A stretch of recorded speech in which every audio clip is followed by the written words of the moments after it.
मुंबईत छगन भुजबळांच्या उपस्थितीत समता परिषदेच्या राज्य कार्यकारिणीची बैठकीत समता परिषदेच्या नूतन कार्यकारिणीची घोषणा।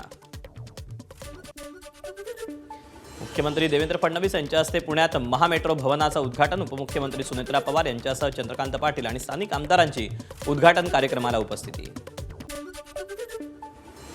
नाशिकमध्ये सकल मुस्लिम युवकांच्या वतीनं जनजागृती अभियान। नितेश राणेंनी केलेल्या वक्तव्यानंतर नाशिकमध्ये एकोपा टिकून राहावा यासाठी अभियान। कुंभमेळ्यात फक्त हिंदूंनी स्टॉल लावा, इतरांनी लावू नका, असं राणेंनी विधान केलं होतं। मुंबईच्या अंधेरी पश्चिमेत वर्सोवा परिसरात कांदळवन वाचवण्यासाठी पर्यावरणप्रेमींचं आंदोलनाला अभिनेत्री दिया मिर्झाचीही उपस्थिती। कोस्टलच्या कामासाठी कांदळवनातील झाडांची कत्तल होऊ देणार नाही, पर्यावरणप्रेमींची भूमिका।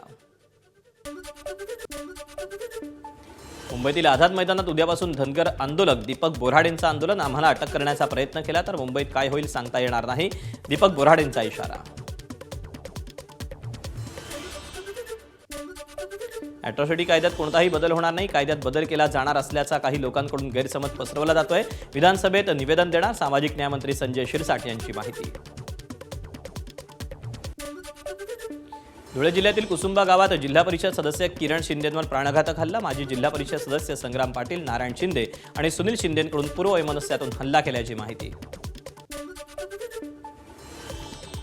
नववर्ष स्वागत समितीच्या वतीनं गुढीपाडवा शोभायात्रेची पनवेलमध्ये जय्यत तयारी। यंदा युवानाट ट्रस्टतर्फे ध्वज, लेझिम, ढोल पथकात 150 मुलं सहभागी होणार असल्याची माहिती। रत्नागिरीतील दापोलीच्या समुद्र किनाऱ्यावर पर्यटकांची प्रचंड गर्दी। शनिवार आणि रविवारची सुट्टी एन्जॉय करण्यासाठी पर्यटक दाखल। हॉटेल व्यावसायिकांकडून पर्यटकांसाठी चुलीवरचं जेवण।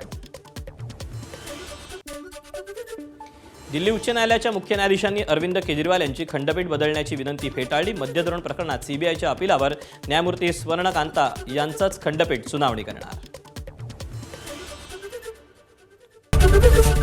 एबीपी माझा, उघडा डोळे बघा नीट।